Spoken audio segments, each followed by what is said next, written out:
Salut les amis, bienvenue dans Mint & Drink, le podcast décontracté qui parle de NFT tous les dimanches matins. Sincèrement, un super épisode ce week-end, plus clair, plus précis, plus court, peut-être l'un de nos meilleurs à date. Alors, vous croyez que les NFT sont morts?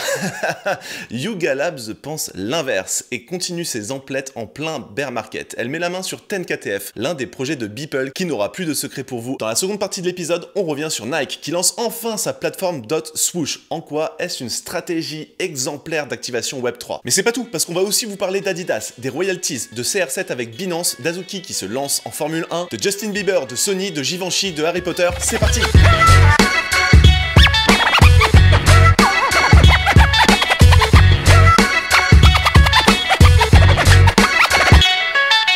Et bonjour tout le monde, bonjour Devac, comment tu vas? Hello Paul, ça va et toi? Ouais, ça va trop bien. Écoute, on est là encore pour débriefer de l'actu de la semaine côté NFT. On s'ennuie jamais ici, hein.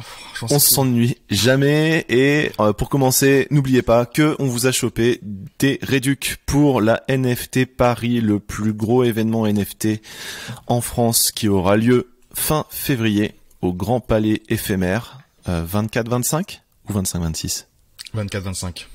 24-25 février, donc vous avez 12% à peu près de réduc grâce à Mint & Drink dans le lien dans la description de cet épisode et sur notre newsletter aussi, il y a les liens, il y a tout ce qu'il faut. Bref, vous trouverez ça un peu partout sur nos différents réseaux sociaux. Et donc cette semaine, on va commencer comme d'habitude avec Devac par parler de ce qu'on boit et ça va aller très vite parce que on est désolé mais on record encore une fois un samedi matin et une fois n'est pas coutume. Café pour moi. Tu connais mon kiff, hein, les jus d'orange. Jus d'orange pour Devac. C'est pas un pressé celui-la. J'ai pas eu le temps ce matin, mais bon, c'est toujours un bon jus d'orange. Ouais. Il a pas de goût à part. Non, j'ai perdu la pulpe, c'est ça? T'as plus de pulpe?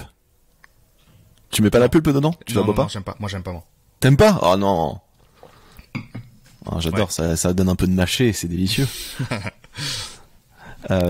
Écoute, on va parler des volumes pour commencer. Du coup, qu'est-ce qu'on peut dire? Tu me disais juste avant que y a pas grand chose à raconter sur les volumes cette semaine. Non. Alors, je vais partager mon écran comme d'habitude. Ouais. De toute façon, on est toujours sur le contre-coup, la gueule de bois FTX, plus ou moins sur le marché, même si je crois que sur les NFT, il y avait vraiment d'impact. Dis-nous tout du coup.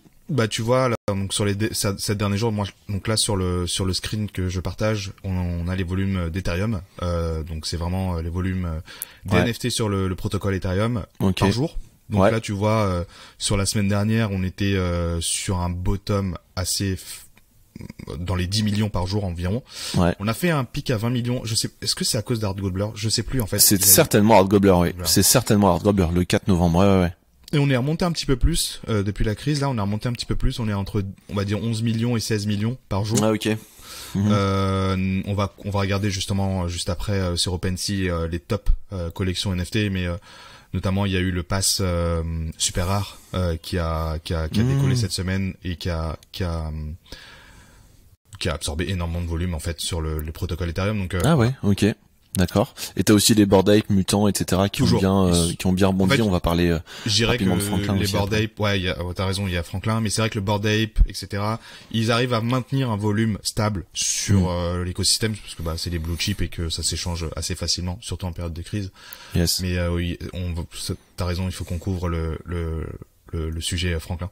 Ah vas-y, on en parle rapidement parce que tu vois là sur le top NFT, c'est clairement les CryptoPunks, les Bored Ape, les Mutant Ape, les Other Deeds, donc on est ultra dominé par Yuga Labs. C'est fou hein. Là les 4 premiers c'est Yuga hein. Les 4 premiers c'est Yuga. Les 4 premiers c'est Yuga, sachant que il y en a pas d'autres. Mais du coup, ce qui s'est passé, c'est qu'on a un collectionneur de Bored Ape qui est très connu, qui s'appelle Franklin, qui a 60 Ape et d'ailleurs son pseudo sur Twitter c'est Franklin has 60 Apes. Et ce qui s'est passé, c'est qu'en fait, il en a mis en vente sous le floor, je crois, ou au floor, plus ou moins, pas mal en vente, pour justement provoquer une mini panique, provoquer le fait que sur BendDAO, je vais pas rentrer dans les détails, mais en gros c'est un endroit où tu peux prêter ton Bored Ape contre de l'argent. Le problème c'est que si jamais le Bored Ape a un prix qui se casse la gueule, t'es plus solvable et tu dois mettre ton Bored Ape aux enchères parce que le prix du Bored Ape est moins cher que ce qu'on t'a prêté en gros. Et du coup, ce qui s'est passé, c'est qu'il a fait en sorte justement de baisser le floor du Bored Ape pour provoquer, apparemment, ce que j'ai vu sur Twitter, pour provoquer des liquidations sur BendDAO. Faut faire encore plus baisser le floor et re-racheter en fait à un prix sacrifié pas mal d'apes. Donc c'était assez marrant de suivre ce truc-là. Ouais, il est un peu, enfin là, il est dépeint comme le diable en fait parce qu'il a artificiellement fait baisser le prix pour pouvoir aller chercher comme une baleine, tu sais, c'est terriblement malin, quoi. C'est malin. Après voilà, c'est le game. Hein. Il y a des gens qui déposent sur Bendao pour avoir des prêts. Enfin lui, il joue avec le système, quoi. Tu vois, une manière d'illustrer aussi le côté. Faites attention parce que parfois on a des manipulations qui arrivent de ce type-là. Faut être hyper précautionneux sur ce que vous faites. Donc restez très alerte sur tout ça. En tout cas, Yuga qui domine de manière écrasante le top 10 sur OpenSea. On a le Rare Pass donc tu as parlé. Tu sais en quoi ça consiste exactement ce Rare Pass ou pas? J'ai pas vraiment digué, je sais. Moi non plus, j'ai pas digué, j'avoue. Il était assez haut à un moment donné à 30 Ethers. Ah ouais, c'est chaud. Mais en fait, il y a une supply qui est assez limitée et puis Rare Pass, ça te fait whitelist. T'as 240 items. Ah ouais, en effet. Ouais. Ça te fait whitelister sur des items et en fait, tu vois sur par exemple sur c'est quoi la plateforme Super Rare. Super Rare, ouais. Tu as des collections one and one ou même des collections d'artistes comme comment il s'appelle j'oublie. T'as Xcopy, t'en as plein, voilà. Ils sont tous dessus. Donc en gros, ce qui se dit, en fait, c'est pour ça que le prix il est assez élevé, c'est que en fait tu couvres rapidement tes frais, apparemment parce que. Tu penses parce que tu vas choper des mints que personne ne peut avoir. Ok. À Xcopy, si toutes les ça arrive.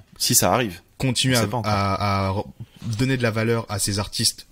Xcopy, etc. Ils font partie des tops artistes, hein. Ouais. NFT, enfin artistes crypto. D'ailleurs, à ce sujet, si vous savez pas qui est Xcopy, on a un article qui couvre exactement, qui décrit l'histoire de ce type-là. Alors il y a ça, et aussi je vous conseille l'un des derniers, si vous parlez anglais, l'un des derniers podcasts, même si vous parlez pas anglais, hein, sur YouTube c'est traduit maintenant, le dernier podcast ou l'un des derniers podcasts de Proof, donc de Kevin Rose, parce qu'il a rencontré en physique Xcopy. Sachant qu'il est pas doxé normalement. Hein. Il est pas doxé, non, c'est quelqu'un d'anonyme, on sait pas qui c'est. Et en fait, il raconte dans l'un de ses podcasts, il y a 3 semaines, il a fait un podcast où il explique juste pendant 20 minutes, voilà, comment ça s'est passé, comment était le type, de quoi ils ont parlé, etc. Super intéressant. Parenthèse fermée. Tout ça pour dire que le Rare Pass permet de récupérer, des whitelists et avoir accès à des c'est un pass en fait, comme tous les passes qu'on peut avoir dans les projets. Souvent c'est tu fais partie des clients un peu one, tu vois, et tu as accès à des privilèges. Et donc, voilà. Là, il a 23 Ethers. À un moment donné, il était à plus de 30 Ethers. Il y en a que 400, donc c'est un peu worth it, tu vois. Mais bon, ça, je pense que c'est vraiment pour les vrais collectionneurs. Oui, c'est pour les gros. Sur Super Rare. Bien sûr. Marketplace qui est vraiment pour des artistes, tu vois. C'est pas des PFP, c'est pas des profile pictures, c'est vraiment des artistes qui vont mettre leurs offres. T'as des trucs de Beeple, etc. dessus, donc. C'est un bon truc d'ailleurs si vous commencez à vous intéresser aux NFT dans le milieu artistique, d'aller sur Super Rare et de regarder les top collections. En fait, il y a un onglet, faut chercher un petit peu, faut le trouver, il est pas forcément évident, mais vous le trouvez un onglet où vous voyez les artistes les plus tradés de tous les temps sur Super Rare, et du coup ça vous donnera une bonne idée des icônes en fait du marché à regarder. 6e, on a les ENS, les classiques, noms de domaine, qui sont toujours là. 7e, Clonex avec toute la news qu'il y a sur Nike, on va faire un deep dive dessus juste après. Ouais, on en parle juste après, et t'as le projet Animus qui va être révélé en novembre, donc il reste plus que 11 jours, donc ça va pas tarder. Et tu voulais dire Azuki en 8e, c'est ce que j'allais dire, ouais. Ouais, on le dira, il y a une grosse news d'ailleurs sur Azuki, on en parlera juste à la fin, dans les flash news. Celui-là, je l'ai pas vu.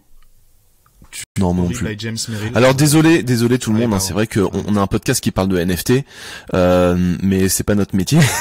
On fait pas ça au quotidien, donc on n'a pas forcément 100% de notre temps pour diguer tout ça. Et donc parfois il y a des projets, il y en a tellement qui sortent tous les jours qu'on n'a pas le temps de diguer tous les trucs. Ok, c'est un truc d'Artbox. Ok, c'est pas mal. Franchement j'aime bien. Hein. Si c'est Artbox, c'est legit. Ok, cool. Ne serait-ce que suivre Artblocks, déjà c'est un métier quoi, à temps plein. C'est ouf. En vrai, tous les artistes qui sortent d'Artblocks, c'est ouf. Et on parle Artblocks, c'est vraiment que sur un protocole, hein. Parce qu'il y a le même Artblocks sur un Tezos par exemple, avec d'autres artistes qui sont dessus, spécialisés sur Tezos. Enfin, franchement, c'est même à temps plein. Il y a les gens qui gèrent, tu vois, des médias, ils ont une équipe derrière qui vont diguer, des analystes. Oui, des analystes qui viennent diguer tout le truc, c'est chaud. Hein. Omagang, tu vois, celui-là, je le connais même pas. Ok. Non plus. Donc apparemment, c'est un game publisher. Ok. Donc, on a un top 10 qui est pas très surprenant et qui est très classique. Donc, semaine très classique niveau échange, quoi. Marketplace. Alors, Blur, qui était top pendant très longtemps. Waouh! Commence à redescendre. On est à peu près à 25K. What? Sur la semaine dernière versus un OpenSea qui est remonté à 50K. Et OpenSea 50K Ethereum, hein, c'est pas 50K dollars. Hein. Versus Blur, on est à 25 millions, donc redescendu quand même pas mal. OpenSea, avec les news sur les royalties, maintient énormément son floor. Enfin, tu vois. Yes, on va en parler juste après, mais tout le monde est en train de retourner à l'application des royalties progressivement. C'est fou. Le truc, c'est que regarde, X2Y2 prend quand même pas mal de place, 25 millions. Donc t'as quand même, je pense que t'as ils sont passés au niveau de Blur. Traders. Ils sont sur X2Y2 et parce que justement t'as encore une grosse partie qui sont là juste pour faire, des gens qui sont là juste pour faire de l'argent.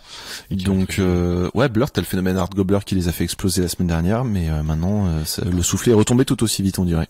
Ouais. Et Luxcare, alors je sais pas pourquoi il a pris autant de place là dernièrement. Je pense qu'il y a des news, j'ai pas suivi moi, mais ils ont décidé d'enlever les royalties aussi. Mais c'était la semaine dernière et depuis, on va voir la semaine prochaine à mon avis, X2Y2 pourrait remonter devant à mon avis. Ok. Ok. Bon bah après il y a pas trop de changements sur les marketplaces. Hein. Enfin OpenSea toujours leading sur les volumes. Et c'est tout je crois sur cette partie là. Je voulais regarder un peu Solana. Solana remonte un petit peu. Ok. On était à peu près à moins d'1 million par $1 million échangés par jour. Et là on monte à entre 2 et 3 millions, entre 1 et 5 et 3 millions par jour. Je vais pas regarder. Je pense que c'est comme d'habitude Youth, des Gods, Solana Monkey Business, toujours les top collections qui sont échangées. Youth c'est pas mal échangé encore. Ouais, ok. Il y a toujours des gens qui, sachant que tu sais pendant la crise FTX avec le Solana qui a complètement chuté, il y avait des opportunités d'achat très intéressantes, notamment en moins de qu'on a évidemment raté avec Vivek. En fait, il y avait une fenêtre de quelques heures où tu pouvais choper un Youth à $500 à peu près, alors que ça vaut à plus de 1000, tu vois, Youth. Parce que la baisse du Solana, les gens, ils ont commencé à liquider leur NFT parce qu'ils ont peur que Solana se casse la gueule. Tu viens de faire un lapsus révélateur très intéressant. J'ai dit quoi? T'as dit la baisse du Solana. Ouais. Non, c'est vrai que Solana s'est fait complètement détruire. Enfin, mais c'est toujours vivant là pour l'instant. Non, mais la blockchain elle s'est pas arrêtée non plus quoi. Alors écoute, je me suis levé cette nuit à 6h du matin, je sais pas, pour aller chercher de l'eau. Comme un con, j'ai allumé Twitter et je vois qui en space, Franck. Et le titre c'est il demande à sa communauté si la communauté est chaude pour passer Solana sur Youth sur Ethereum. Mais non. Et donc la discussion. Ça c'est du quoi, écoute, je me suis connecté dessus. Putain. Et je me suis endormi forcément. Donc, je vais. Tu sais pas. Non, je sais pas du tout. Mais il y a plusieurs gens. Enfin, il y avait un panel assez. Ça discute beaucoup de ce sujet-là au sein de la communauté Youth des Gods en ce moment, clairement. Il avait fait un tweet pendant la crise FTX. Il a retiré Franck, où justement il posait la question. En tout cas, il se posait cette question-là. Est-ce que Youth, je le migre sur Ethereum ou pas? Après, voilà, c'est une décision il doit prendre en compte la décision aussi de la communauté parce que c'est une communauté Solana qui est un peu différente de celle d'Ethereum. Après c'est vrai que ça passe sur Ethereum, moi clairement je vais jumper dessus c'est sûr, mais à voir. Enfin en tout cas pour l'instant c'est en discussion parce qu'il se pose quand même la question de est-ce que Solana va tenir. Ouais, la question se pose. Je pense que moi mon take là-dessus c'est que si j'étais Franck, après évidemment je suis très loin d'être Franck, je préparerais le background pour que le jour où vraiment il y a une urgence, un problème Solana ou quoi que ce soit, un Black Swan event, je puisse rapidement transférer sur une autre blockchain. Donc peut-être que tu vois dans le background, il est en train de préparer la technique pour faire en sorte que le jour où il faut bouger vite, il puisse le faire rapidement. Ça me surprendrait pas, tu vois. Après, il y a quand même pas mal d'implications, tu vois. Qu'est-ce que la collection Solana, qu'est-ce qu'elle devient, tu vois. Est-ce que ça fait comme un CryptoPunk V1? Ouais, t'effaces les images, tu remplaces tout par des images noires. Après, ça pourra se trader peut-être ou avoir la valeur plus tard, mais bon.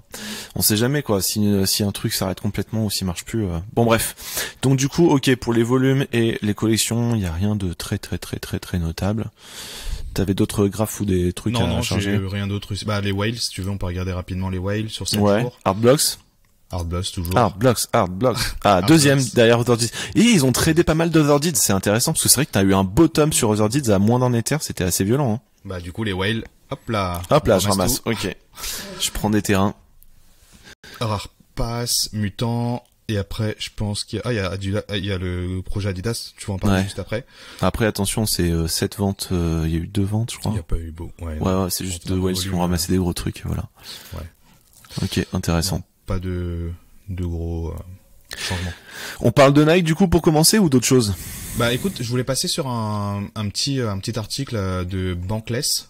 Times, Ouais. qui montre un peu, qui donne un peu des stats sur l'écosystème NFT, mais des stats démographiques, des nombres de personnes qui sont dessus. Alors, je couvrais rapidement, j'ai surligné un peu les données. Donc, en fait, Bankless Time, ils ont sourcé des infos de centres de recherche et ils ont compilé un article qui montre un peu les stats sur l'écosystème NFT. Donc là t'as des sources notamment d'Apradar, Fool.com, Financial Times. Donc t'as quand même des médias spécialisés dans la finance, dans la finance alternative comme les cryptos, etc.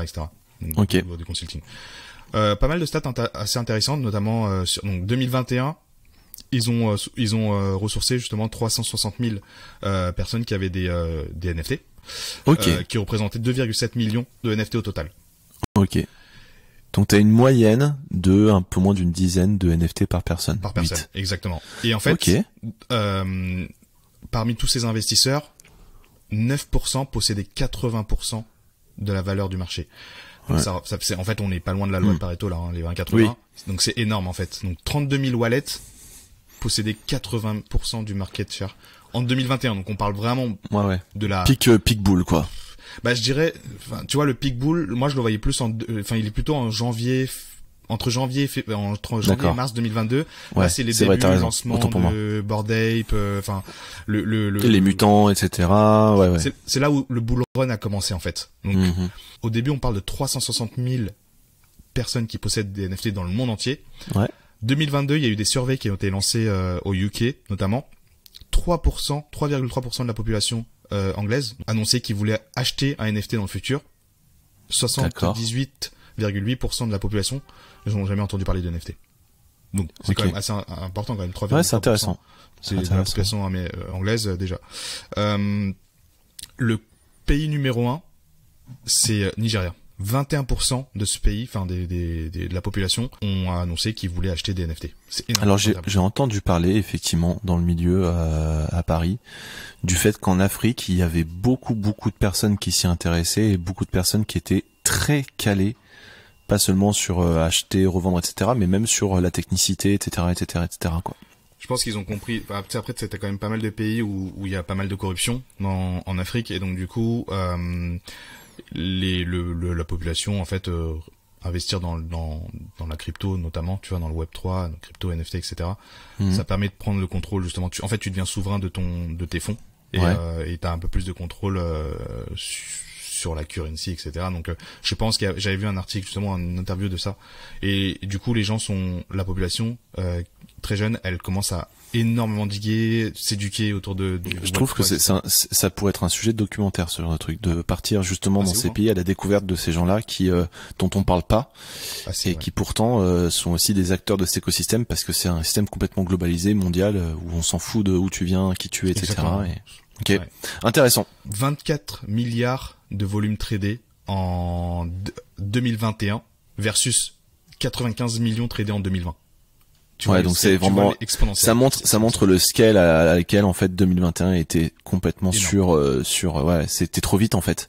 En valeur Je pense on parle beaucoup du bear market en ce moment, mais on oublie qu'en fait on était face à quelque chose qui était bien trop surévalué en 2021 en fait. C'est allé trop vite et ce qui se passe en 2022 est normal et naturel quoi. Je pense qu'on est un peu plus parce que il y a eu un énorme bull market qui a continué entre janvier et mai à peu près. Yes. Donc, t'as énormément de volumes qui se sont échangés. Après ça a chuté d'un coup aussi par rapport au prix de l'Ethereum et tous les autres protocoles, mais voilà, aux US, un tiers des personnes qui ont été interrogées ont annoncé qu'ils étaient intéressés par les NFT. Un tiers. D'acheter des NFT. Ok. C'est beaucoup plus qu'au UK quoi. Et beaucoup plus qu'au UK, ouais. Et 9% ont montré un intérêt très très très fort autour du NFT. 15% des hommes possèdent des NFT aux US et 23% des millennials. Donc c'est plutôt un truc de jeunes en fait. Mais c'est plutôt jeune, ouais. Et 12 000 ventes de NFT par jour en moyenne. Ouais.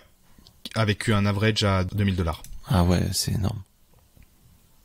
Après, intéressant, ça replace un peu les bases sur les volumes dans ce marché-là, mais je pense que tu vois 2022 c'est une année de consolidation et pas forcément de dégringolade à zéro comme beaucoup le pensent.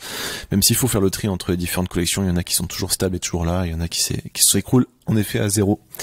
Alors c'est parti, l'une des news principales de la semaine, c'est Yuga Labs, donc la maison mère des Bored Ape, Mutant Ape, CryptoPunks, MeBeats, Other Deeds, Kennel Club, qui annonce que voilà, ils rachètent 10KTF. Avant de parler de 10KTF dans le détail, c'était quelque chose qu'on attendait. Hein. C'était quelque chose qui était attendu. Pourquoi ? Parce qu'il y a une personne qui a beaucoup travaillé avec les Bored Ape et qui fait partie des cofondateurs de 10KTF justement. Et il y a eu pas mal de ponts qui ont été faits depuis pas mal de temps entre les collections Bored Ape et ce que fait 10KTF. Donc concrètement, Yuga rachète une société qui s'appelle Wenew, W-E-N-E-W, qui est l'entreprise à l'origine du projet 10KTF. Ça s'écrit 10KTF. Et donc on va en parler juste après. Juste, Wenew, ça a été créé par qui ? Ça a été co-créé par quelqu'un qui s'appelle Michael Fig et qui est le PDG de 10KTF. Et Michael, en fait, il va devenir Chief Content Officer de Yuga. Maintenant, la question, c'est qui est Michael ? J'ai digué un petit peu sur LinkedIn, etc. Et en fait, avant de créer 10KTF, Michael, il a créé un truc qui s'appelle Possible, qui était une espèce d'agence de création virtuelle pour les artistes musicaux. Ce qu'il fait, c'est que ils prennent, tu vois, les shows des grands artistes. Donc, ils ont bossé avec Ariana Grande, avec Justin Bieber, avec Lady Gaga, avec Paul McCartney, pour en fait rajouter des éléments visuels, virtuels au sein de leurs concerts, pour les rendre un peu plus interactifs, un peu plus visuels, etc. Donc, c'est pas un petit poisson, c'est quelqu'un qui, j'imagine, connaît tout le milieu de l'entertainment aux US et qui sait faire du storytelling sur mêler le digital, le physique et en faire des expériences vraiment immersives. Et donc pourquoi c'est important de savoir ça ? Parce que cette personne-là devenant Chief Content Officer de Yuga Labs, ça continue en fait. Yuga, je pense via cette acquisition, fait aussi un aqua hire, c'est-à-dire qu'il voulait recruter cette personne-là parce que clairement ça fit de ouf avec ce que fait faire Yuga. Et les connexions qu'il va avoir aussi. Et ça a l'air d'un gros poisson. Et maintenant, du coup, ça va être un employé Yuga avec 10KTF. Ils vont continuer à faire des trucs avec eux. Donc ça, déjà, c'est le deuxième gros truc. Mais c'est pas tout et c'est que le début. Parce que 10KTF, ça a aussi été monté par deux autres personnes clés. Je vais finir par la plus importante à la fin. La deuxième personne clé, c'est Guy Ossiri. Et si vous connaissez pas Guy Ossiri, regardez sur Wikipédia. Ça s'écrit O-S-E-A-R-Y. Et Guy, c'est Guy, son prénom comme Guy en français. Donc j'ai eu Y. Et donc Guy Ossiri, en fait, il a commencé sa carrière dans les années 90. Il a commencé en tant que stagiaire au sein du label de Madonna en 92. Et en fait, ce mec-là, il a gravi tous les échelons pendant les années 90 et il a fini par coproduire les films Twilight. Il a fini par participer à la bande sonore de Matrix, d'Austin Powers, de Kill Bill. Il a bossé avec Prodigy, avec Deftones, avec Alanis Morissette. Il a fini dans les années 2000 par être le manager de Madonna et de continuer à expandre sa carrière dans les années 2006, 2009, etc. Non, pas aujourd'hui, mais dans les années 2010, il a aussi été le manager de U2. Il est peut-être encore, je sais plus, le manager des Red Hot Chili Peppers. Bref, c'est quelqu'un d'extrêmement connecté, qui connaît tout le monde. Et je me souviens de cette anecdote quand il a rencontré les gars de Yuga Labs parce qu'il s'intéressait évidemment au milieu des NFT, parce que dans le domaine de l'entertainment, ça avait un gros potentiel. Ouais. Je sais que Greg Solano lui avait parlé ou l'autre, je sais plus. Je confonds toujours les deux, donc je vais pas dire de bêtises. Mais l'un des deux, le grand lui avait dit voilà, je suis fan d'un groupe de punk incroyable dans les années 90. C'est mon groupe préféré. Et en 2 secondes, Guy Ossiri a sorti de son téléphone une photo de lui avec ce groupe-là en disant regarde, je les connais. Ouais. Okay, c'est lui, Guy Ossiri. Et donc en fait, c'est quelqu'un qui connaît tout le monde dans le domaine de l'entertainment US et il est cofondateur. Du coup, il a bossé beaucoup avec Yuga. Je pense que c'est lui qui les a connectés avec toutes les stars qui ont affiché leur Bored Ape à travers le sport, la musique, la télévision, la musique et ainsi de suite. Et du coup, ce mec-là est aussi l'un des cofondateurs de 10KTF. Donc le lien, il était évident depuis le départ. Donc si j'ai bien compris, en fait, l'acquisition de 10KTF, c'est une acquisition RH, quoi. Ça coulait plus ou moins de source. Et donc la troisième personne clé qui a monté 10KTF, et peut-être la plus importante, c'est Beeple. Ouais, Beeple, du coup, dans le domaine des NFT, c'est Picasso, avec Xcopy. C'est vraiment Xcopy et Beeple, c'est des deux de très loin les plus gros artistes, les artistes les plus iconiques, en fait, de ce milieu-là. Beeple, c'est celui qui a vendu le NFT le plus cher à 69 millions de dollars. Je dis peut-être une bêtise, mais je crois que c'est dans ces eaux-là. Et donc il fait partie de ce projet-là aussi. Il a bossé sur 10KTF, il fait partie de l'équipe et ainsi de suite. Donc c'est aussi une manière pour Yuga de resserrer les liens avec l'une des personnes les plus iconiques de ce système-là. Donc du coup, quand tu rajoutes tout ça, Je pense qu'on n'a pas énormément parlé sur Twitter, etc., mais c'est une acquisition super importante. J'ai essayé de faire les calculs sur le trésor de guerre de Yuga. Je sais pas si c'est encore d'actualité aujourd'hui, parce que Yuga a réussi à faire des ventes records, mais notamment en ApeCoin, mais comme le ApeCoin depuis a été divisé par 4, peut-être qu'ils n'ont pas encore ces montants-là. Mais du coup, quand je cumule tout, la vente des mutants, c'était environ 100 millions de dollars. Les royalties qu'ils ont cumulées avec toute leur collection depuis le début, c'est environ 150 millions de dollars à juillet 2022. Donc je pense que c'est à peu près ça. Les Other Deeds, la vente des Other Deeds, ça a généré à peu près 400 millions de dollars pour Yuga Labs. La levée de fonds qu'ils ont faite, elle est à 450 millions de dollars. Donc si je cumule tout ça, ça fait 1,1 milliard de trésors de guerre que Yuga possède. À mon avis, aujourd'hui, c'est moins que ça parce qu'une certaine partie de leur asset était en ApeCoin ou peut-être en Ethereum, et peut-être que depuis ça a baissé. Donc, à prendre vraiment avec des grosses pincettes, mais ça donne un ordre d'idée en tout cas. Ils ont pas 10 millions en caisse. Ils ont pas 100 millions en caisse. Ça se rapproche plutôt du entre 500 millions, 1 milliard dans ces eaux-là. Ouais.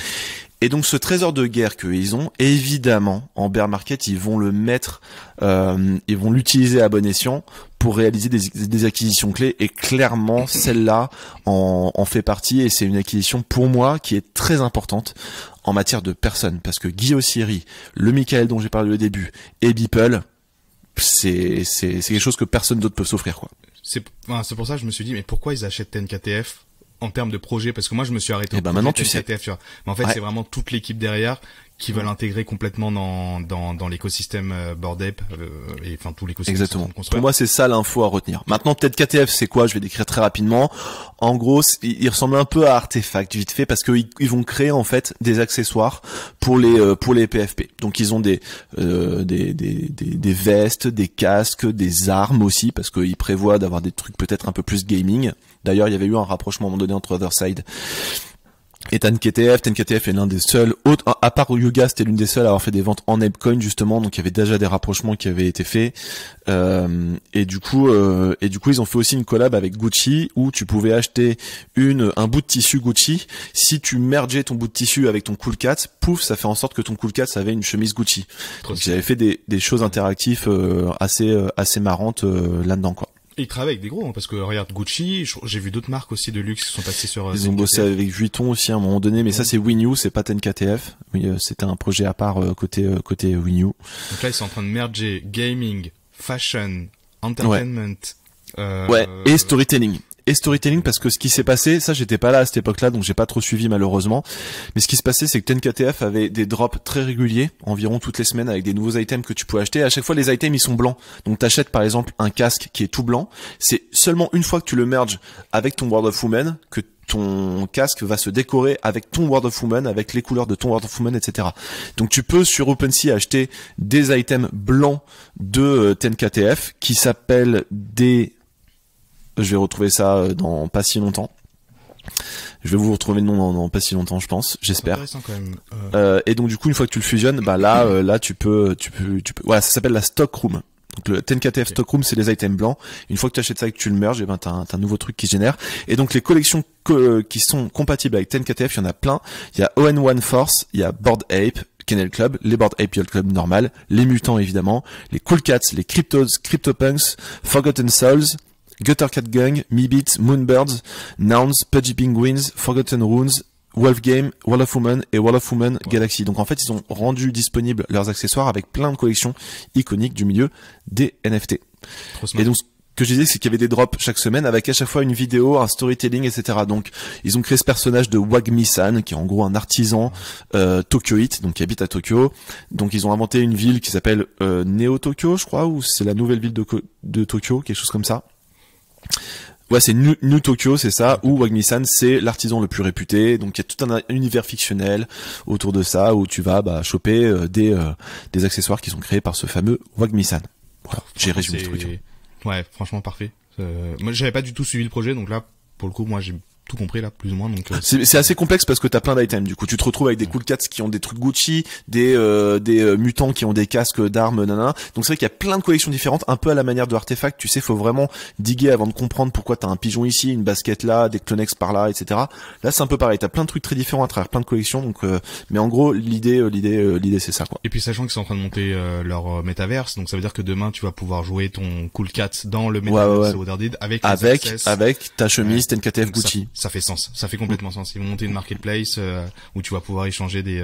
Enfin, ça va être un jeu vidéo, quoi, en vrai. Exactement. C'est trop bien. Exactement. Franchement, trop intéressant. Et derrière, tu vois, si t'as tes connexions avec des grands artistes, il suffit d'un coup de fil du fameux Michael ou du fameux Guy, et ça y est, hop, t'as, je sais pas moi, Ariana Grande sur scène qui va porter une chemise Gucci avec son, je sais pas quel avatar, tu vois. Enfin, c'est vraiment des connexions qu'ils achètent là. Et c'est ce que je disais il y a 3 semaines quand on parlait des grosses levées de fonds, notamment les doodles, etc. Ben, les mecs qui prennent de l'argent, mais ils prennent avant tout de la connexion, en fait, des gens qui ont du réseau. Et là, c'est un niveau très très haut, quoi. Voilà. C'est ce qu'on le disait, enfin, cette semaine, tu vois, il y a Drake qui a fait une story avec la Ledger, tu vois, en diamant, je crois, devant 125 millions de personnes, tu vois. Donc c'est pareil, c'est des connexions. Il y a des gens chez Ledger, notamment Ian Rogers, qui était avant chez Apple Music, avant chez Beats. Il connaît beaucoup de monde à Hollywood. Il fait intégrer la Ledger dans pas mal de clips de rap, notamment, je crois Post Malone, j'avais vu. T'as besoin de ces gens-là si tu veux décoller, quoi. C'est sûr. Bah surtout on parle d'une industrie qui est encore très très jeune et exposée à une population mainstream. Il faut passer par en fait, il faut passer par là, quoi. Mais c'est hyper intéressant là ce qu'ils proposent. Franchement, l'écosystème Yuga, il me ça reprendra toujours là. Franchement, chaque semaine, chaque mois, j'entends parler de nouveaux trucs. Enfin, j'arrive pas à voir comment qu'ils peuvent cracher, tu vois, parce que ils sont en train de construire un vrai truc, quoi. Et tout est cohérent, en fait. Tout ce qu'ils font, c'est cohérent, je trouve. Oui. On va suivre. De toute façon, on en parle chaque semaine de Yuga. On donc, peut pas ne pas en parler. Exact. Nike. Top. Nike. Alors, Nike. Par où commencer? On avait parlé de Swoosh. Il y a 2 mois, 3 mois, je crois. C'est un des premiers épisodes où on avait parlé de Swoosh. Un site qui était assez mystérieux parce qu'il y avait pas grand chose. Il y avait juste un effet assez cool sur le site. C'était le site, c'était Swoosh, donc Swoosh SWOOSH.Nike. Ils ont révélé ce que c'était. En fait, juste avant, il y a un truc à savoir, c'est que Artefact, donc qui a été racheté par Nike et qui est un peu la division Metaverse, Web3, etc., est un peu dissocié du projet Swoosh. Swoosh, ça a été fait par l'autre département au sein de Nike qui s'appelle NVS, Nike Virtual Studio, c'est une autre équipe qui travaille vraiment sur des sujets d'innovation. Donc ils ont travaillé par exemple sur les applications Nike, tu vois, où tu peux acheter des collections, enfin des chaussures, etc., etc. Donc ils travaillent vraiment sur tous les projets un peu ambitieux, innovation, et build en fait des projets pour des projets plus scalables, des projets pour de la masse, alors que Artefact, c'est plutôt le lab côté Nike qui vont créer des projets Web3, des moonshots en fait. Ils vont pouvoir prendre plus de risques parce qu'ils sont, c'est une petite structure, etc. Des produits très premium qui sont plutôt chers et plutôt rares, alors que NVS, Nike Virtual Studio, eux, ce qu'ils veulent faire, c'est récupérer les learnings de Artefact, de tout ce qu'ils ont fait, et de l'équipe aussi, parce qu'ils ont une grosse équipe aujourd'hui Artefact, enfin en tout cas ils ont une équipe qui est solide, et prendre leur learning et s'aider en fait, de se nourrir de ce qu'ils ont fait pour créer des produits pour la masse plus scalables, faire plus d'éducation, faire de la co-création, enfin plein de projets, mais vraiment pour de la masse, plus accessible aussi.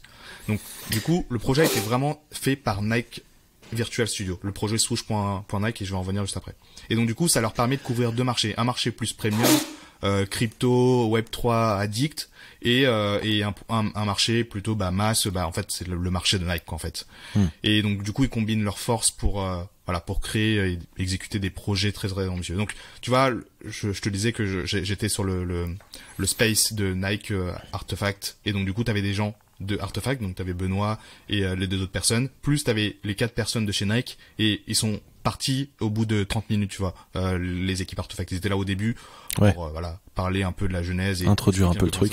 Et après, je pense qu'ils ont participé un petit peu à ce projet-là. Non, Benoît a dû conseiller un petit peu. Ouais. Oui. Non, bah c'est un autre département au sein de la boîte, mais en fait NVS se nourrit beaucoup de Artefact. Et Cocorico, du coup, l'un des fondateurs de Artefact et du coup qui est devenu, je pense, Chief Web3 Officer de Nike ou un truc comme ça, est un Français. Ah ouais. Bah Benoît Pagotto. Ouais. Ah oui, pardon, oui. Benoît, c'est un Français trop drôle. Qui s'appelle Benito sur Benito, Twitter et qui est super actif. Il est hyper drôle, comme tu c'était assez cool. Et on le reçoit d'ailleurs cette semaine dans pas du tout. Cette semaine, la semaine prochaine et un jour on le chopera. Alors qu'est-ce que c'est Swoosh.Nike? Yes. Alors ils ont lancé, ils sont sur le projet depuis plusieurs mois. Enfin même je pense début de l'année dernière. Enfin début de cette année pardon. Et ils étaient en mode lab, ils ont parlé à personne. Tu vois, même Farok, il était sous NDA, il pouvait pas en parler. Et enfin, il a pu en parler la semaine dernière parce que ils ont annoncé la sortie. Donc le 14, ce qu'ils ont fait, c'est qu'ils ont lancé un blog Day One et press release d'un coup. T'as un effet immédiat sur tous les médias qui ont reposté le projet, médias tradis, mainstream, spécialisés, enfin ils ont tous repris, même la fashion, tu vois, même des médias spécialisés. Ouais, il y a eu un truc dans Vogue, tu vois. Il y a eu des trucs sur Vogue, j'ai vu sur moi je regarde, tu vois, je lis pas mal Ice Novetti, Beast, vraiment très focus fashion, streetwear et voilà, tout le monde a repris parce que c'est Nike forcément. Le projet et en fait dans le blog, ils expliquent le pourquoi du projet, pourquoi ils ont fait ce truc là. En fait, pour eux, c'est ouf Enfin, Point Swoosh, donc le projet s'appelle Point Swoosh. C'est la prochaine évolution de la marque Nike. En fait, c'est la prochaine évolution de leur transformation digitale en fait. Nike a une grosse histoire pour les personnes qui ont lu le livre sur Phil Knight c'est un truc il parle vraiment de franchement t'as lu toi hyper bien. Ouais, c'est comment ça s'appelle Dog Shoe non Shoe Dog, je sais plus. J'ai plus Shoe Dog, ouais, peut-être Shoe Dog, ouais. C'est la bio de Phil Knight qui explique justement où il pourquoi il a créé Nike. Hyper intéressant pour comprendre un peu le mindset d'un fondateur d'une boîte les plus rentables au monde aujourd'hui et qui parle à tout le monde en fait parce que ça touche plein de cultures, ça touche plein de communautés, etc. C'est vrai. Et voilà. Et en fait, Point Swoosh, c'est pas juste un test, c'est la prochaine évolution de Nike. Nike, ils s'embarquent dans ce monde Web 3 et ils ont un projet très ambitieux. C'est éduquer et rendre la blockchain accessible à un plus large public. En fait, c'est vraiment donc, ça. Ils se positionnent au-dessus de juste vendre des sneakers en fait. Exactement. Et je vais te dire après la roadmap, ce qu'ils ont prévu là sur les 3 prochains mois. Et c'est hyper ambitieux. Alors, juste si vous voulez vous inscrire, vous allez sur le site swoosh.nike et vous pouvez déjà vous inscrire pour recevoir un accès. Donc si vous avez un code, vous pouvez passer à l'étape suivante. Si vous l'avez pas, vous pouvez vous mettre en whitelist et puis ils vont vous envoyer un code. Okay. Novembre, la première étape c'est quoi? Donc pour les personnes qui reçoivent le code d'accès, en fait la première étape c'est donc ce mois-ci, donc en novembre, c'est qu'on peut créer notre propre domaine. Ce qu'ils veulent faire, c'est que chaque personne vont pouvoir créer un propre domaine .swoosh. Donc moi par exemple, moi j'ai pas l'accès encore, dès que je reçois le code, je vais mettre par exemple, je sais pas moi, un pseudo .swoosh. OK. Et donc du coup, ça permet de claim un ID et cet ID c'est un token NFT en fait. Et donc du coup, ça va être ton propre espace. C'est un peu comme tu vas sur Instagram, tu crées ton tag, tu vas sur Twitter, tu crées ton tag. Mais sauf que là ça va être un site web embarqué. Je pense qu'il y a un projet ou blockchain derrière. Je pense que derrière ils ont encrypté ce truc là sur une blockchain. Et je vais vous dire. Du coup, tu penses que c'est une blockchain propriétaire ou ils ont déjà dit avec qui ils bossaient là-dessus? Ils sont sur Polygon. Putain, Polygon, ils sont en train de prendre tous les trucs mainstream là. Je te parle juste après du stack un peu tech. Yes. OK. Mais voilà, novembre c'est ça. Tout le mois de novembre ça va être ça. Donc donner des whitelists pour pouvoir créer son propre environnement sur leur espace Point Swoosh. En fait, tout passera sur le Point Swoosh parce qu'ils ont réussi à avoir le Point Swoosh en fait en nom de domaine. Décembre, ce qu'ils veulent faire, c'est éducation. Ils vont aller en fait rencontrer des communautés de Web3 curieux. Ils s'appellent ça des Web3 curieux en fait. Inviter les gens à rentrer dans l'écosystème. En fait, ça va être des rencontres physiques, des événements physiques dans plein de villes dans le monde. Donc, ils ont pas vraiment expliqué sous quelle forme, mais en tout cas, ils veulent vraiment rencontrer les communautés. Ils veulent faire des événements pour aider les gens à comprendre, démystifier les outils, aider. En fait, ce qu'ils veulent faire, c'est ils veulent intégrer plein de gens qui veulent co-créer avec Nike. Même des personnes qui sont pas spécialement des créatifs, tu vois, parce qu'ils vont mettre à disposition potentiellement des outils qui ont des idées, des outils pour des personnes qui ont des idées mais qui arrivent pas spécialement à exécuter les idées parce qu'ils ils savent pas utiliser les outils, ils sont pas spécialement créatifs dans le sens production.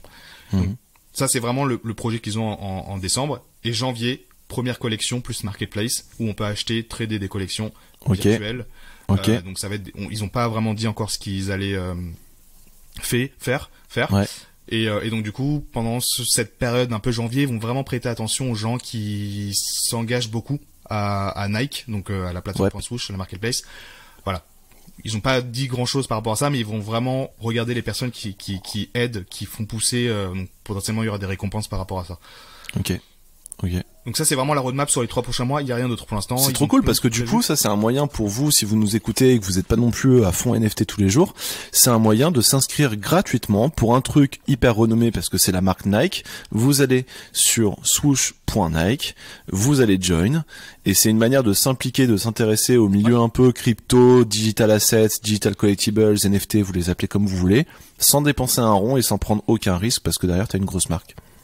En fait, tu fais bien de le dire ça parce que concrètement pour les personnes qui nous écoutent et qui sont un peu curieux mais qui ne savent pas comment commencer, est-ce que je vais sur YouTube pour apprendre, etc. Je pense que c'est un très bon moyen parce que Nike va vraiment trouver la bonne manière pour pouvoir aider les gens à être engagés, à comprendre l'écosystème. Et ça va être un événement physique. Enfin, en Paris, c'est sûr que ça fera partie des villes, tu vois. Faut savoir que parmi les grandes marques qui existent dans le monde, Nike, c'est quand même celle qui s'est le plus impliquée dans les projets Web3. Elle a racheté Artefact, on en a parlé. Enfin, de loin, en fait, c'est ceux qui ont généré le plus de business et qui ont pris le plus de temps pour vraiment comprendre comment fonctionnaient les NFT et le Web3. Donc ils ont aussi une grosse, tu vois, street cred crypto entre guillemets dans le milieu. Maintenant, côté stack technique, ça marche comment tout ça? Alors, tout est sur la blockchain Polygon.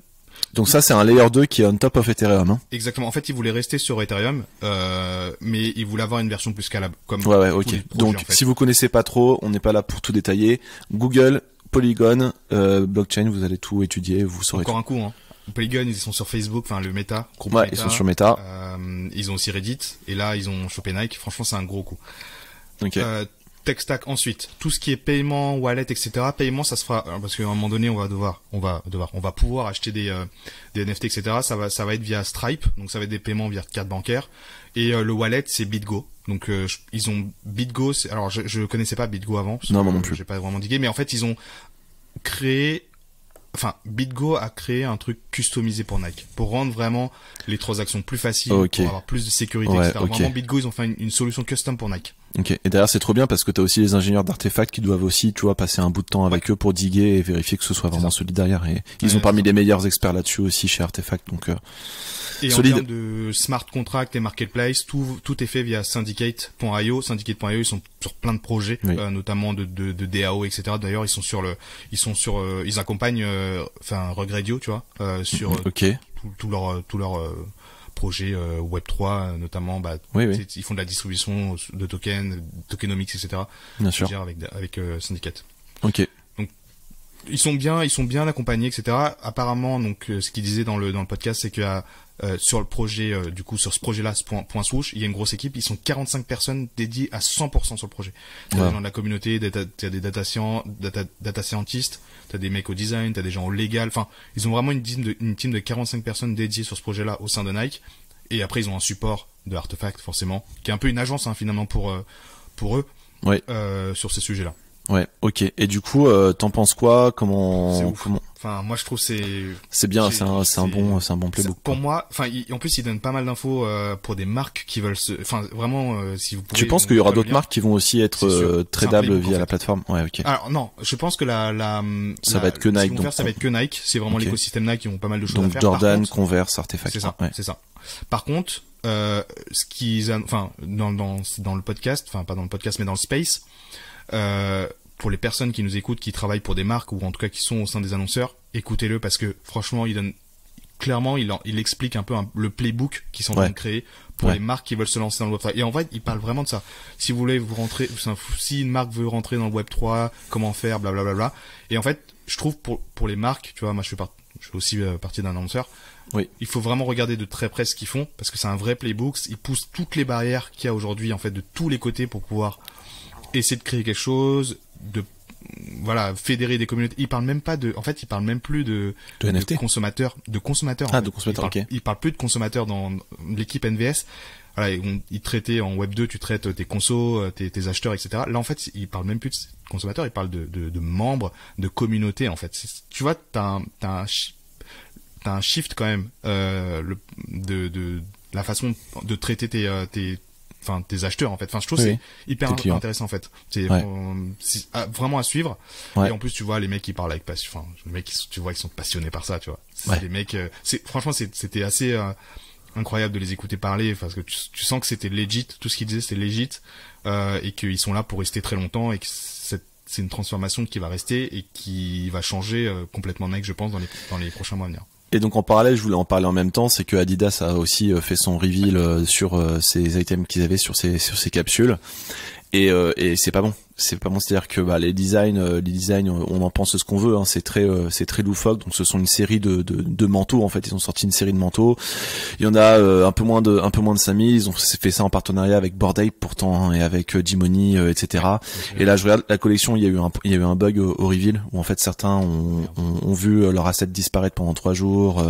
Donc ça a été buggé. Là ça y est, c'est résolu depuis ce matin. Mais du coup la collection, tiens-toi bien, elle a fait jusqu'à maintenant en tout 5 Ethers de volume d'échange sur le marché secondaire. Moi, je vois ça, j'ai l'impression que c'est une fausse collection. Ce qui fait 6 000 €, c'est juste que dalle, quoi. C'est que dalle. Il n'y a pas de volume, il se passe rien, les gens n'achètent pas. C'est après à voir sur le long terme évidemment, hein, parce que derrière il y aura certainement d'autres petites surprises, etc. Mais quand tu regardes Adidas vs Nike pour l'instant, il n'y a pas de match, quoi. Malheureusement, je suis pas anti-Adidas ou quoi que ce soit, hein. Moi, j'observe juste ce qui se passe et je donne simplement les faits, hein, évidemment. J'aime beaucoup les deux marques à titre perso.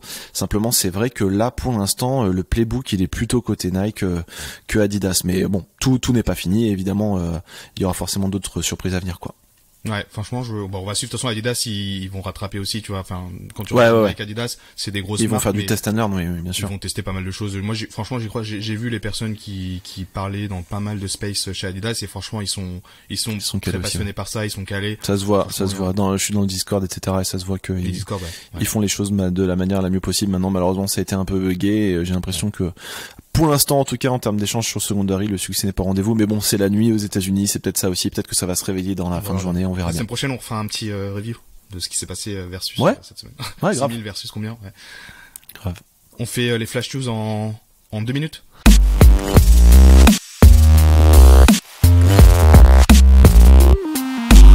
CR7 avec Binance. Je sais pas. 4 collections. Je sais pas trop. Après voilà, c'est une opportunité pour CR7 de garder encore son image sur la blockchain avec Binance. Il va se faire beaucoup d'argent. Il y a 4 collections, 2 en auction, 2 en buyout, direct buyout. Il y a une collection très premium qui permet d'avoir, la plus premium en fait, elle permet d'avoir une statue signée par Ronaldo, un t-shirt signé par Ronaldo, whitelist pour tous les prochains drops de CR7, une mystery box, on sait pas trop ce qu'il y a dedans, et plein de giveaway pour du merch CR7. Donc c'est vraiment, t'as une connexion directe avec CR7. Très cher. Ok, donc c'est plus que juste des items virtuels, il y a des trucs derrière. Ok, ça. Alors ça c'est la collection la plus premium. Hein. En dessous, tu comptes. Oui, après c'est juste des statues virtuelles et voilà. Celle-là, j'avais regardé hier, elle était à peu près à $12 000 en auction. C'est cool si ça a une board maintenant. À titre perso, je préfère regarder. Enfin, je sais pas en fait. Moi, je suis pas très foot de toute manière, donc forcément, ça va pas être pour moi. Mais il y a quand même pas mal de footballeurs, hein, tu vois. Messi la semaine dernière, on avait pas le Messi Sora. Mbappé aussi, il est Sora. Enfin, c'était sûr que voilà, ils ont réussi à choper. Binance, ils ont fait un gros coup. Hein. Choper CR7, c'est un gros coup. Je sais pas qu'ils peuvent choper plus haut que CR7 concrètement, mais voilà. Ensuite, il y a le Bored Ape de Bieber il avait acheté un Bored Ape à 1,3 million. Ouais, effectivement. Il vaut plus rien. Il est tombé à 70K aujourd'hui. Ouais. Donc voilà, une grosse chute, hein. Après, ça il a pas eu de chance parce que je pense qu'il a acheté très cher pour ce que c'était, j'imagine, et puis, oui. Après, lui, je sais pas si c'est un floor ape, hein, mais. Je pense pas, je crois que c'est un gros ape qu'il avait acheté, mais bon, après, ça s'est tassé, tu vois, mais c'était pour un bull market, donc, après, il est encore dans les NFT, Bieber, sur son compte Instagram, il supporte une collection qui est, j'ai plus le nom en tête. Enfin, vous pourrez regarder sur son compte Instagram, il y a le lien et sa PFP, c'est ce c'est cette collection-là. Je crois qu'il est même owner de cette collection et le projet il tient encore un peu, donc il s'y intéresse encore un peu. Sony va potentiellement, un truc important qui s'est passé, c'est les royalties. Je voulais en parler un petit peu quand même, c'est important. Parce que Blur a annoncé qu'ils allaient justement renforcer les royalties sur les nouvelles collections qui vont renforcer donc le protocole qu'a lancé OpenSea dont on a parlé la semaine dernière ou la semaine d'avant, je sais plus, ou peut-être un peu des deux parce qu'on en parle toutes les semaines. Mais surtout là cette semaine, ce qui s'est passé de ouf, c'est que X2Y2, qui est la marketplace un peu historique, qui a vraiment sucré les royalties depuis le début, a décidé maintenant en fait d'enforcer toutes les royalties sur toutes les collections, les historiques, les nouvelles, et c'est depuis hier. Donc c'est déjà live, et donc maintenant c'est terminé, tu n'as plus de royalties à 0% sur X2Y2. Donc c'est comme OpenSea maintenant. Donc c'est ouf, et pour moi ça va changer le game, et je pense que dans les semaines à venir on va retourner à les royalties qui vont s'appliquer partout, et c'est une super nouvelle pour les créateurs et donc pour notre marché. C'est ouf, je l'ai pas vu venir ça moi. Alors, on était dans une crise il y a 2-3 semaines, on était dans une crise de ça va tout est en train de capoter, ça retombait comme et OpenSea aussi ont annoncé qu'ils allaient annuler, ils avaient prévu pour les collections, les anciennes collections historiques de le mettre à 0% parce que ils se faisaient trop concurrencer. Ils ont annulé cette décision là, ils vont continuer à renforcer les royalties pour toutes les collections, et je trouve ça très cool que X2Y2 ils ont d'ailleurs dit dans leur tweet, franchement gros respect pour OpenSea. Putain, ils y sont allés en mode, ils ont pas eu peur de continuer dans leur logique. Bah, tu sais quoi, on va soutenir ça, et nous aussi, du coup, on va soutenir les artistes et faire du royalties. Donc, plutôt une bonne nouvelle pour tout l'écosystème. Sony va intégrer des NFT, apparemment, c'est encore, ils ont quasiment rien annoncé, mais apparemment, ils vont intégrer des NFT dans les jeux vidéo, et ils appellent ça des biens numériques. Donc, c'est toutes les skins, les personnages, les armes, alors etc., etc. Toutes les marques arrêtent d'appeler ça des NFT. Même Swoosh, ils parlent pas de NFT, ils parlent de digital avatar ou collectible ou autre chose. Mais le marché va se chercher des nouveaux noms clairement là-dessus, quoi. On a Azuki qui sponsorise l'écurie de F1 Red Bull, c'est incroyable. Donc là ce week-end, si vous regardez le Grand Prix à Abu Dhabi, vous allez voir un putain d'Azuki dessiné sur la voiture de Max Verstappen. Tu sais combien le forecast d'impression c'est forecasté à 1 milliard d'impressions sur le week-end. C'est énorme. C'est incroyable. C'est une pub énorme pour Azuki, et je trouve que ça montre bien aussi la possibilité de la marque de se merger avec d'autres marques, parce que quand tu regardes les visuels et les Azuki qui portent la veste de F1, ça se marie vachement bien en termes de couleurs, en termes d'aspect visuel, parce que l'écurie Red Bull c'est du rouge sur fond bleu marine, les Azuki c'est du rouge sur fond peut-être blanc, quelque chose comme ça, mais du coup tu mets du rouge sur du fond, ça marche vachement bien en fait en termes d'image, je trouve, en termes visuels. Et tu voulais finir par Givenchy et Harry Potter, je crois. Et alors il y a Harry Potter qui rentre dans le Web 3 là, donc il lance une collection Figital, donc ça va être des bijoux premium qui sont entre $1,800 et $8,000-9,000. Ok. Rien d'autre. Donc collection Figital Harry Potter pour les fans d'Harry Potter. D'accord. Et Givenchy pour rester un peu dans la mode, parce que c'est pas Harry Potter, c'est pas de la mode, mais bon, ils sortent des bijoux. Donc Givenchy sort une collection capsule avec une autre marque qui s'appelle Bestroy, et ils accompagnent chaque produit accompagné d'un NFT. Donc c'est plus certification ici. Donc ça, il y aura des t-shirts, des hoodies, jeans, sacs, chaussures, etc. pour hommes et femmes. Les NFT ont été créés, en tout cas designés par des artistes Web3. C'est un collectif qui s'appelle Felt Zine. J'ai pas encore regardé ce qu'ils faisaient, mais voilà, co-créé par des gens du Web3 pour avoir cette facture numérique Web 3.0. Trop cool, merci beaucoup. Vous voyez, on a essayé de faire le plus concis et le plus succinct possible suite à des nombreux retours qu'on a eu sur le fait que voilà, on pouvait faire plus rapide. Ça reste quand même un podcast d'à peu près 1 heure, mais je pense qu'on vraiment on pouvait pas faire plus court vu ce qui s'est passé cette semaine. Enfin, après c'était une semaine plutôt normale, plutôt calme, mais il se passe quand même plein de trucs toutes les semaines. Merci beaucoup de nous avoir suivis, et on vous dit à la semaine prochaine. Salut des bacs. Et si vous êtes toujours là, avouez, vous avez kiffé, donc mettez-nous 5 étoiles là où vous nous écoutez, et n'hésitez pas à nous suivre sur Twitter, Instagram et via notre newsletter. Tous les liens sont dans la description de l'épisode. Allez, merci pour votre fidélité et à la semaine prochaine.